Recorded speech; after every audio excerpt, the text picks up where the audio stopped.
Bonjour chers téléspectateurs, bonjour chers internautes. Bino Bolanda biso nzela ya YouTube Mboka Ngingue News, tout petit bino ba mbote belé. Voilà, tout ça devant situation réalité au monde entier to ebi isa pandémie à coronavirus. Et la question toujours mituna to ebité est-ce que ba africain bazana ba solution pour la pandémie wana te? On eza ba question to mituna.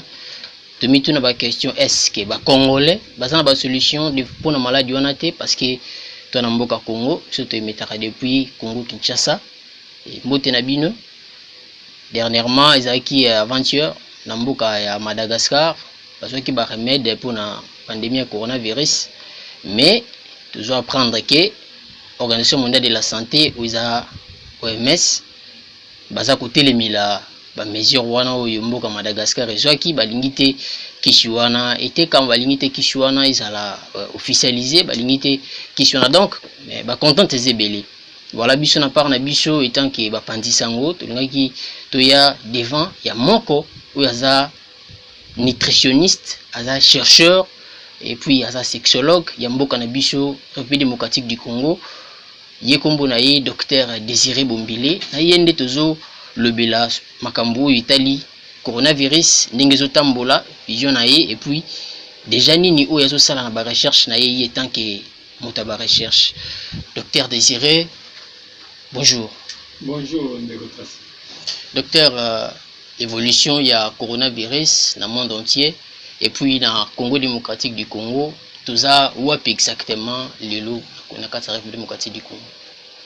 Ezali pasi pe mawa parce que chaque jour qui passe ba nouveau cas eza kobakisama. Totiaka espoir na élimination ya maladie eza épidémie ou eza pandémie tango boza ko arrêter sur ba nouveau cas te tango bato ya guérison ndiko koma ebele ndi bozomona ke bozona voix ya ko chiter par rapport à période pandémique to épidémique. Malheureusement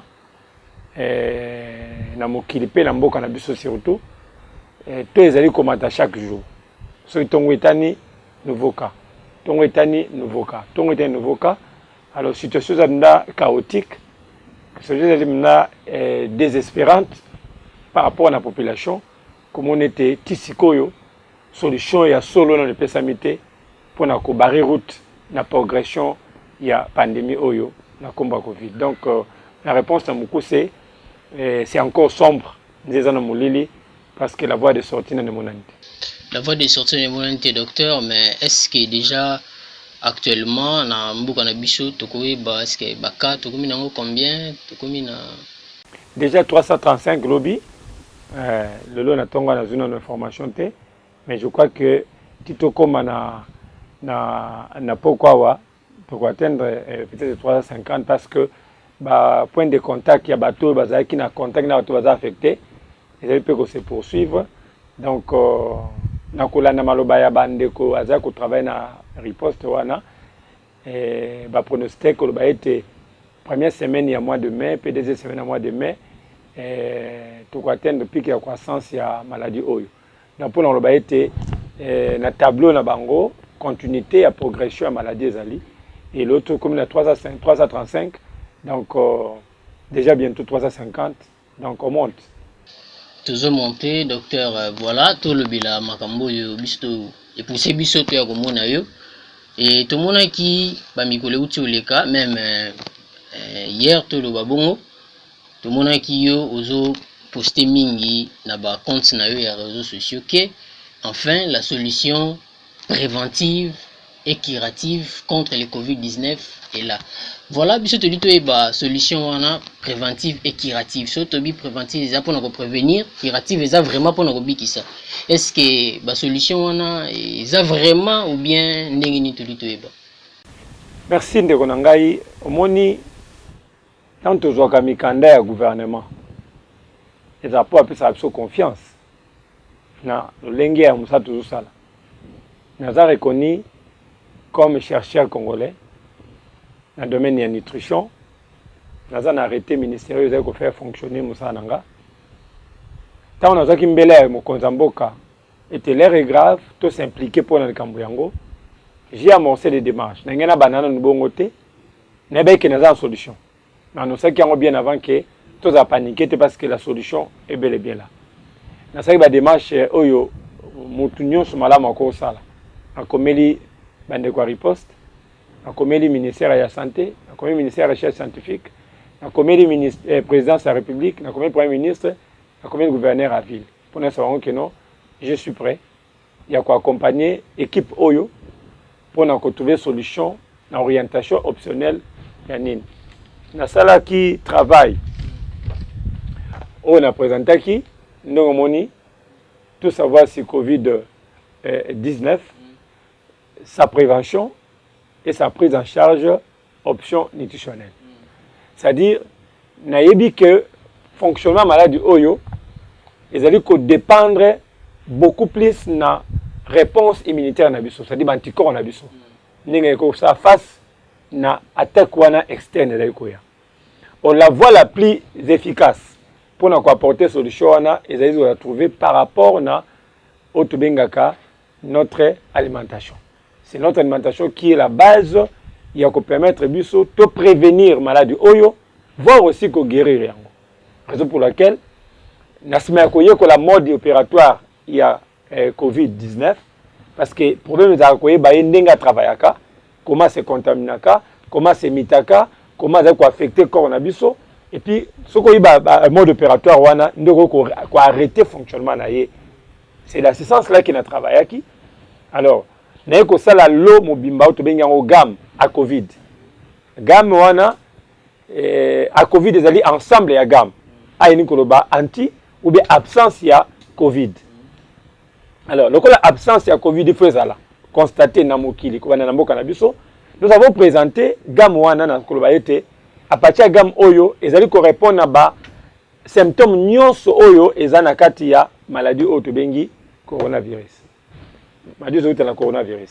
Alors, les symptômes yango, tu as mal de tête, tu as la fièvre, tu as la douleur dans nzoto, tu as la kosu, tu peux voir même ba poti comme kobima, ba mal de tête wana c'est fallait diarrhée, ça dit ba symptômes ezali ko koma kaka ebele.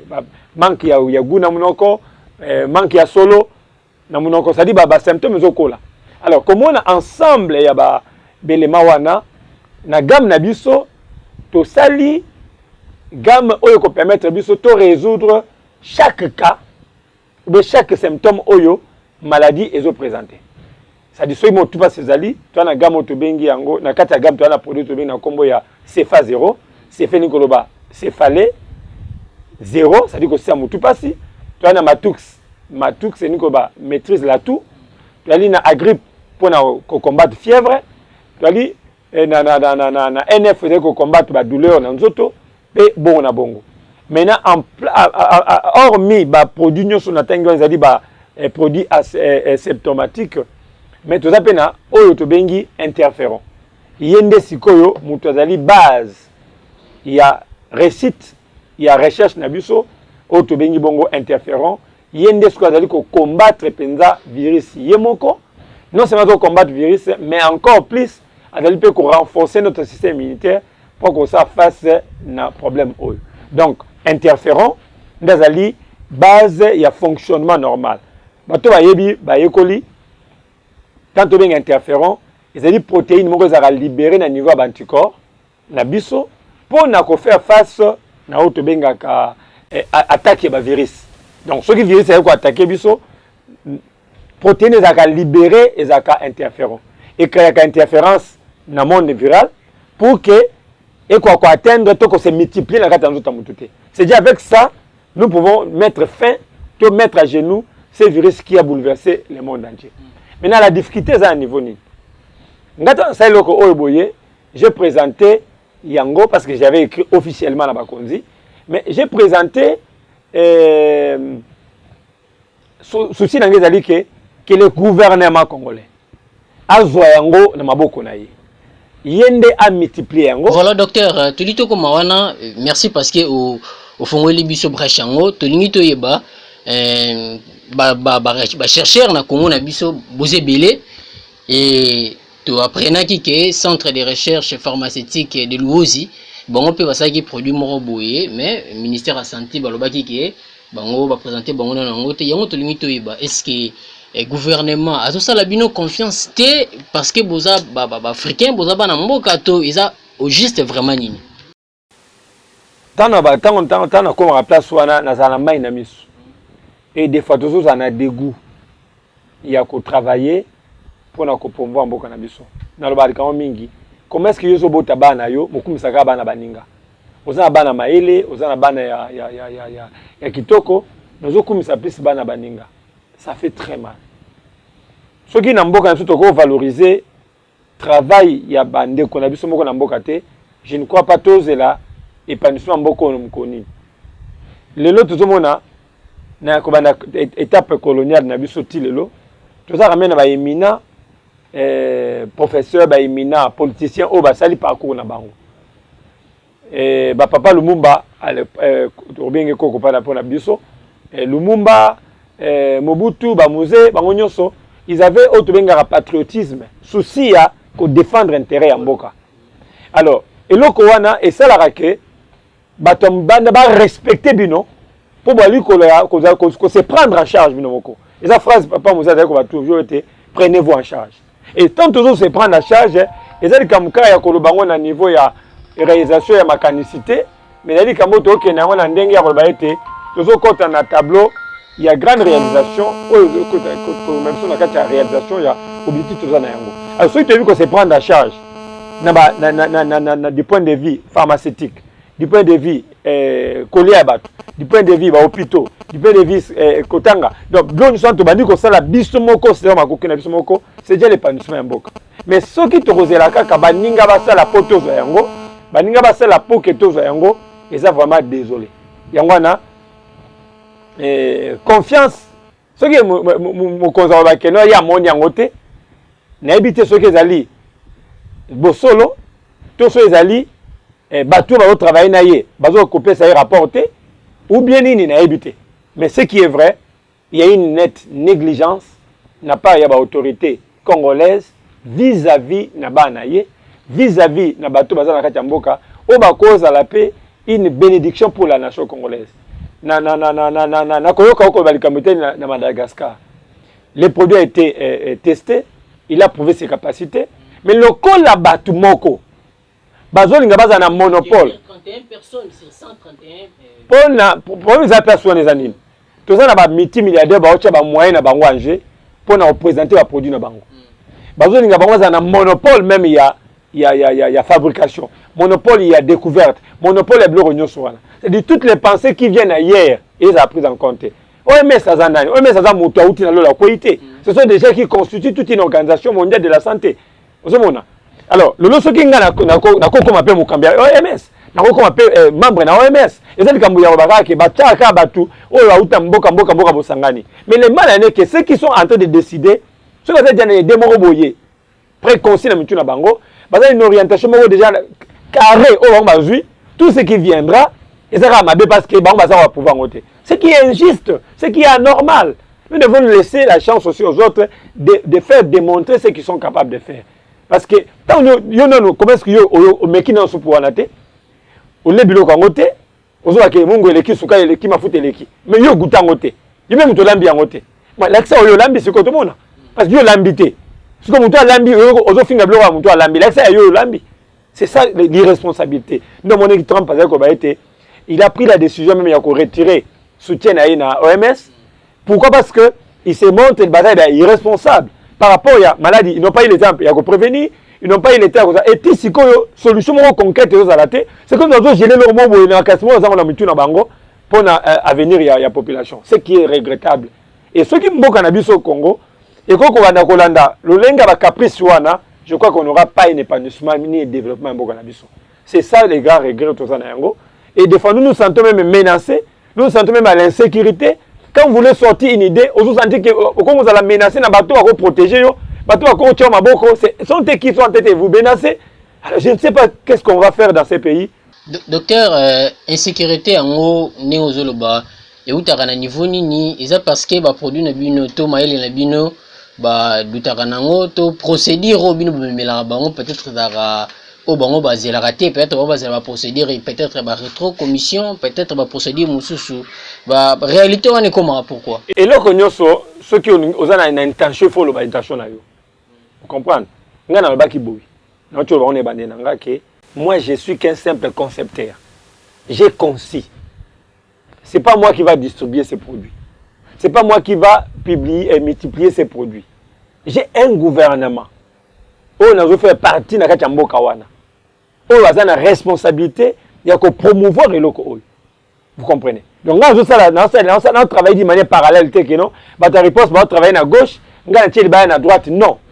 Moi, je fais que la conception a produit et on a disposition, il y a évaluer, appliquer, et puis ceux qui ont dit on écarte.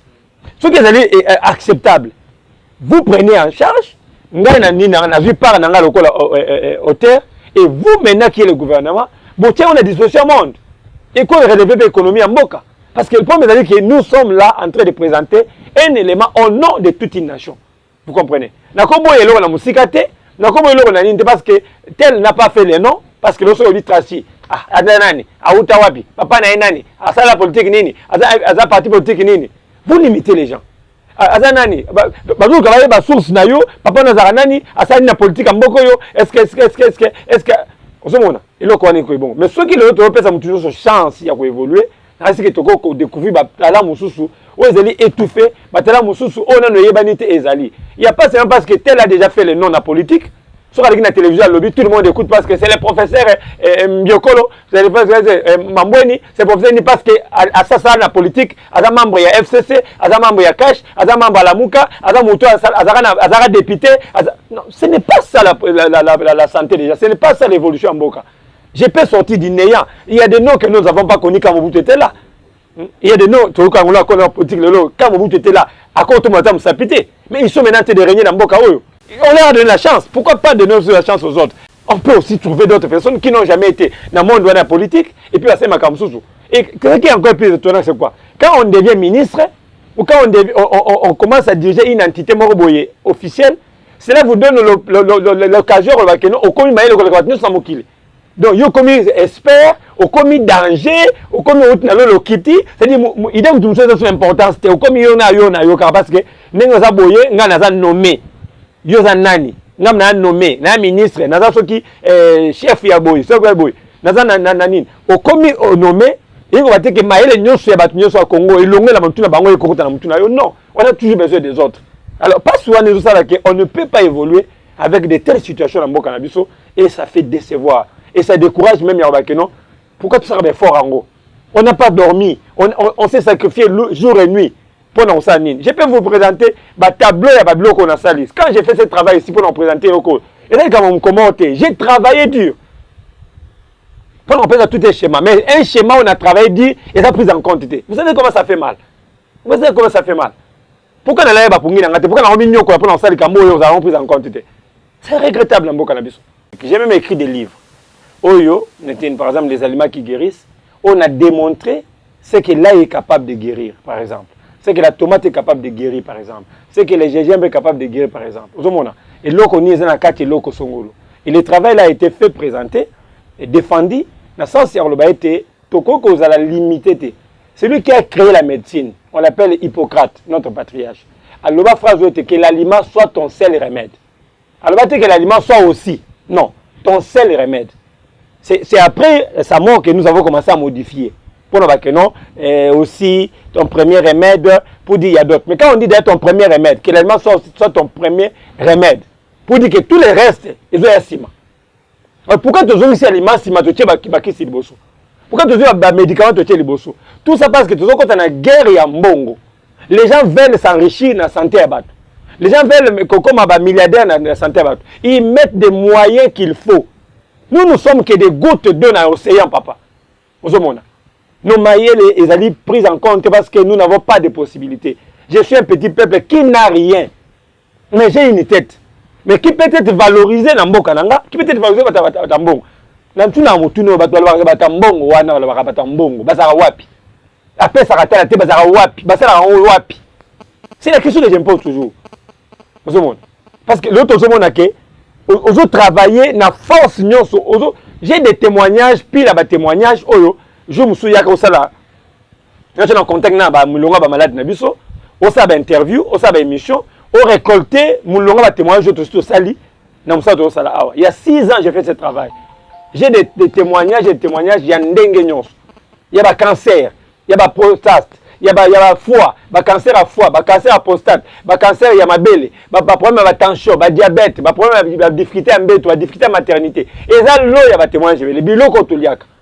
Et ceux qui te dit parce que moi je sais même dans ma il y a beaucoup d'autorités qui sont passées ici, qui ont été soignées ici. Vous comprenez? Alors, par respect à content tout ba photo. Il y a beaucoup de choses très importantes on le voit à la télévision. Mais ce qui est ça fait mal, c'est que nous devons quand même nous en souci wana. Il y a correcteur de travail à Baninga. J'ai fait la nutrition et la nutrition dans l'université il y a des formes de nutrition. Pourquoi ne pas donner la chance à tout le monde vous avez confiance dans Bangote? Moi j'ai agrandi la nutrition nanga. La commission thérapeutique. J'ai formé même des nutritionnistes et Yambo cannabis na recycler bango. J'ai formé toute une structure il y a action, il y a des nutritionnistes nyonso ya Congo. Nazali coordonnateur national ya nutritionnistes nyonso ya Congo. On a un côté bango guider bango pour la mission il y a restaurer nutrition na mboka na biso. Vous comprenez un peu et ça lui passe. Au comment le par exemple mon konzambo kazawana autonomie va conseiller na ye. Au moins on a conseiller politique, conseiller effectif, conseiller boy. T'as ce conseil nutrition azate. L'équipe nationale c'est un conseil nutrition bazate. L'équipe locale na conseil nutrition bazate. Zone domaine nyonso ya nini. Il n'y a pas de conseil nutrition. Ba pasteur ba conseil nutrition. Et or la santé, l'assiette c'est ce qui est de base. Moutounion soit collé à n'importe quoi. Il y a des choses au Corolia. Et bloc au Corolia te pète aux la maladie songolo. Il faut monter à Yekol Makamwana la question. Traitement ming et simbate. Parce que tu dois associer alimentation. Même quand on a la Covid. Bon, après, on va qui si c'est vrai. Bazolianine. Du point de vue curatif. Pendant qu'il y a sous traitement, ceux qui a chloroquine, ceux qui a qui s'y sabango. Qu'est-ce qui est dans son assiette? Bato dans la phase il y a bénigne wana. Bato dans la phase modérée, to phase il y a grave wana. Qu'est-ce qu'on leur donne comme à manger? Quand maman la matembele ba inango, maman la mi pondu ba inango, pendant qu'elle la maladie wana? Non, il y a des aliments appropriés na période wana. Du point de vue prévention, population azali awa boye, maladie za mboka. Et l'oni population sengeli ali ya na moment oyo pour renforcer ba anticorps na ye, pourquoi na piège wana te. C'est ce qu'il faut dire à la population. Babilo Congo ata moi moko to mibale oye bisa bandeko na itando ba pe ndeni ba ko améliorer pe moi ba set na bango par rapport ya tant aux ali parce que tant aux aussi ngani ngo le biwana ba assiette de magister mwanza faut ko lire bien parce que toi na moment ya Covid-19 docteur est-ce que moi ba set ngo bandeko ba ba ata moko ata mibale papa ezali belé parce que l'objectif c'est la recherche na yo la recherche ça je sacrifier na ngo pe songa il y a pas ma boîte toi aller biloko na zolo ba na on peut ça siko awa boye na bité ka obela te mais au moins comme un niveau de renforcement ma casse ata malade yé et un impact pendant dans d'autres naïe vous comprenez na kasi ba image yo na repeso image oyo mona comment na France na États-Unis ils ont commencé le travail il y a aussi nini il y a kobanda ko soigner ba maladie ya Covid si base ya ba anticorps ya bato babiki. Vous comprenez? C'est yo biki na Covid bazo retirer ba anticorps na yo à partir plasma na yo bazo ko injecter muto aza malade. So mona parce que charge na ye viral ekita. Alors ceux qui ba comme na niveau comprendre que non eza ba anticorps ndezali ko permettre bango ba résister la maladie oyo. Pourquoi ne pas préparer la population? Bas à dire anticorps ma casse avant même cas soit malade. Vous comprenez un peu. Donc on peut cet exemple moko. Le matin quand nous nous réveillons, aujourd'hui vers moko il y a maya moto. Vers moko maya moto. Aujourd'hui bambuma ai 4 mbuma ai miki na 4 ou écraser yango. O tina kata maya moto wana. Aujourd'hui lutu mibale ya miel. O tina kata maya moto wana. O rappel tangawisi. Aujourd'hui lutu bale sarabana wana muke. O tina kata maya wana. Au fini j'ai à citron na kati ya maya moto wana au fini j'ai à citron au fini yango alors na ba citron ningo okata poso wana au final ozo mwa mosomo ya muke poso citron ozinti na kati ya mai wana ozeli ocheta mai zana moto ozeta mo koma mwa tiède alors omeli yango 15 minutes avant ça la déjeuner na yo. Vous comprenez? Déjà l'eau wana c'est déjà très bien, non seulement il faut renforcer le système immunitaire mais aussi il combattre peu ba bactéries dans la virus ça kati nzoto na yo. Deuxième chose ozo kota na tableau ya ko enrichir kolia na yo par rapport na ba fruits toza na mulonga ba grime otobenga ba citron, pamplemousse, mandarine, orange ba fruits wana kolia yango régulièrement. To suki wana te to kei na makamoteli ba légumes kolia ba légumes mingi toza na ba anana toza na ba mundenge toza na ba otobenga manga ba sende toza bloc ebele toza riche na ba fruits wana nyonso ba pastèque kolia ba fruits wana d'une manière un peu exagérée na période oyo boye et couper sa biso ba anticorps za makasi et puis ko aider biso to résister na mupepe nyonso ya malade oyo. Bandeko bolanda biso depuis Canada, Justine Mwanza, di magister et puis Fondation Eric Travels to bosani binote binonde bobosa na biso to éviter pourquoi tozana docteur Désiré Bombile moko ba chercheur sexologue makasi nutritionniste donc Congo mobimba Kinshasa ba ebi tozana ndé to beta masolo ya pandémie ya coronavirus ye azana kisi oyo eza kisi malamu mais to éviter l'autorité na biso. Docteur, est-ce que à Covid na ndenge zali composé ba kisi wana eza composé na ba nini ba gamme wana eza composé na ba produit nini ensemble la gamme to benga à Covid parce qu'on a kati tozana ba produit moko et chaque produit doit répondre na besoin oyo nzoto zo présenter c'est ce maladie de côté na nzoto ya na ba symptômes mutu mususu mona céphalée mutu mususu fièvre mutu mususu par exemple kosu zomona parce qu'on a kati ensemble wana chaque problème nous a présenté et ça na produit nango vous comprenez chaque problème nous a présenté kosu to na matux wana ezali ko aider pour na kosu c'est phase 0 pour na mutu passe à grippe pour na fièvre nous autres passe nini to na NF santé 8 NF et ainsi de suite et puis interféron il y a une soit la base principale il y a une kolo masolo waza ko attaquer virus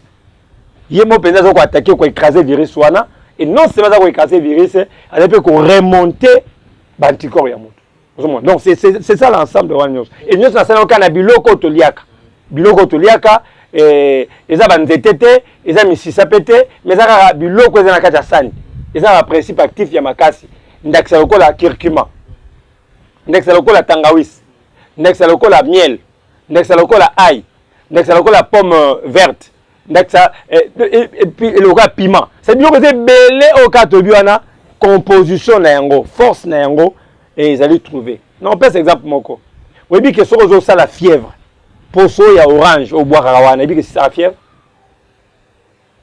ah oui bité ozui maya moto maya toki soki maya toki ozui maya wana otie na verre otie maya na verre après maya kotoka ndenge otie na kati ya verre wana ozui poso ya orange otie ofiniki soki ekomi tiède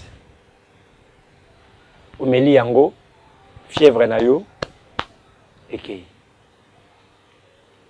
comprendre mutu pasi kaka ba fait de l'oreille vraiment ba makasa solo mamba lambaka yango ma etoki na kopo ozui 4 feuilles wana otie na verre ekomi ka tie de meli minute muke mutu pasi na yo esile ana ba woni magie eza biloko toliaka makasa solo nyonso oyebi yango mais ça na kati ya benze mais est-ce que tout cela on a dimension thérapeutique te tutiaka pona kotia solo biloko mais sozo oyekoli sikoyo ke feuille wana ozomona wana feuille de l'oreille wana zwa yango tia yango na sani ina mai ya moto mela mai wana mutu pasi no osila zwa poso orange obwaka so olia orange oboyi poso wana zwa yango tia yango na mai ya moto mela yango fièvre no osila eza biloko to expérimenter.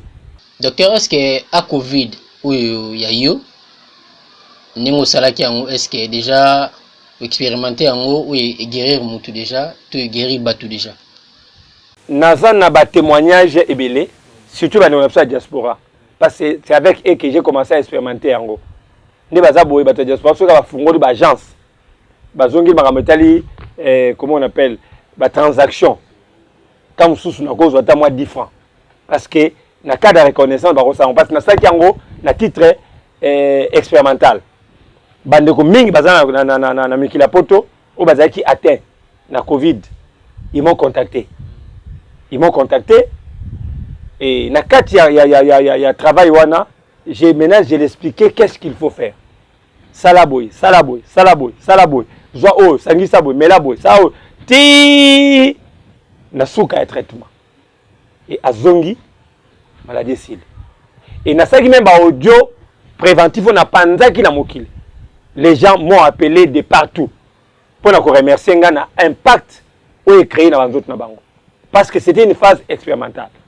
Maintenant comme na vu ba expérience wana ça m'a amené maintenant à conclure que non résultat le travail que j'ai pu faire ils allaient ko ça ni nango ata qui limité parce que ba monopole il y a travail na bango moko on nous a pas autorisé à côté la bilanga na bango tout bien bongo on pouvait pas s'hasarder il y a créé le baya mo que non boya tout big ça peut mais il y a beaucoup de gens aussi qui sont dans le pays qui ont manifesté des symptômes il y a maladie wana qui avait peur il y a se présenter et pas iblisika voilà des alliés nous les avons guidés salaboy et ça donnait de bons résultats donc pour dire que je ne dis pas des histoires je ne raconte pas des histoires mais je dis des choses expérimentées et des choses on a sur na yango hormis maladie oyo boye le travail que j'ai fait za musala oyo ba mutu passe wana ba fièvre non tu peux démonstration na kabi recette il y a 4 feuilles de l'oreiller pour ça mutu passe alors si na repère mutu les recettes il y a doit faire de ça mutu passe ici là difficulté dans un année ne ba kisi na sala ya ba infection à makasi na sala kisi na sala pour na maladie oyo ya mabe na même comme immuno nyonso wana za ba blo tout sala yango so to koki kolonga yango pourquoi pas continuer donc le travail c'est que toujours à la la confiance n'est pas parce que on croit que ce qui vient d'ailleurs des Aramalam par rapport à ce que nous produisons au pays. Voilà, par rapport à ce que nous produisons au pays, confiance est à la ailleurs. Donc, na awande toujours comme on souka. Mais avant la fin, docteur, message où il y a Yomoko, où il prévoit au relancer, na ba kondiambo kanabiso to na ba congolais au baza na Kinshasa et partout ailleurs donc et surtout balanda biso en France na Canada et message moko ya Yomoko pour que tout conclure la mission na biso. Message d'Angeza Boy. D'abord aux autorités congolaises. Regardez encore sur votre table. Regardez mon dossier. Activez-les pour sauver la population congolaise. J'ai conçu, mais c'est à vous de multiplier. J'ai conçu, c'est à vous de les rendre disponibles pour la population. Deuxièmement, nous sommes limités par des moyens. Vous qui connaissez, vous qui avez des moyens, vous qui avez des possibilités, que faites-vous avec vos possibilités? Vous avez joueurs, vous avez musiciens, vous avez hommes d'affaires. Mbongo wana, eza ya nini? Est-ce que sauver la population na bisote? Toko tia ngona promotion le côté. Je suis qu'une goutte d'eau dans un grand océan. Mais je demande les gens de bonne volonté. Les numéros de téléphone c'est 081 45 74 935 089 80 32 458 089 80 32 458. Avec ces numéros-là, appelez-nous. Apportez-nous votre contribution pour que tout le monde s'y gagne autour de ça. Nous pouvons faire mieux, je vous assure. Nous pouvons faire mieux que ce que nous voyons ailleurs. Nous devons faire confiance à ce que nous avons au pays. Et je le crois de tout cœur. Que si on a pu sauver d'autres personnes de malades, le Covid n'est pas une maladie qui doit nous humilier jusqu'à ce niveau. On peut aussi l'éliminer, on peut aussi l'écraser. Mais ça dépend de votre attitude, votre apport, votre contribution pour que le coup soit possible. Alors je me fais confiance et je reste. Nazwaka m'appelle, papa, nasani pona baksaboy, nasani pona zokaboy. Je vous donne des recettes. Ngape mutumsabi, natini déjà code du coup. Natini pe boy, ça peut malam. So na si c'est émission papa, o gara, aussi émission boy. Papa, côté no baki, tout ça c'est un NTNC. O baki tout ça ça pour nous na nini? O baki tout ça la boy. Na kopé ça dans expliquer ti. Mutu mon côté, arobano que bon voilà, natini ta moi 5000 francs et ça l'a raté. Donc donc à mboka na biso le cas président de la République a ma gratuité il y a enseignement à depuis que la Covid barbika gratuité dans compte à l'État, c'est-à-dire même nos recherches et quelqu'un dans compte à l'État de gratuité. Non, nous devons encourager l'initiative. Toute la motivation à kosunga. Basi masoki baladi na mboka to kanga maboko pona ba keno basala ndenge na bango moko. Babunda na bango na bango moko. Et aux akito côté. Mais ceux qui baladi yé to buna biso nyonso na période ko la boyer na discours politique ba ndeko na biso soit la télévision discours politique boni maladi za sika toza na maîtrise na yango te munyo za makanisaya nango to ko sangisa pona kosala boye wana na télévision so ka longa libosa télévision bobimi siko liboso bino mbale boye pourquoi kola est-ce que ezala nini pourquoi to ko kosa bato na kambo eza penza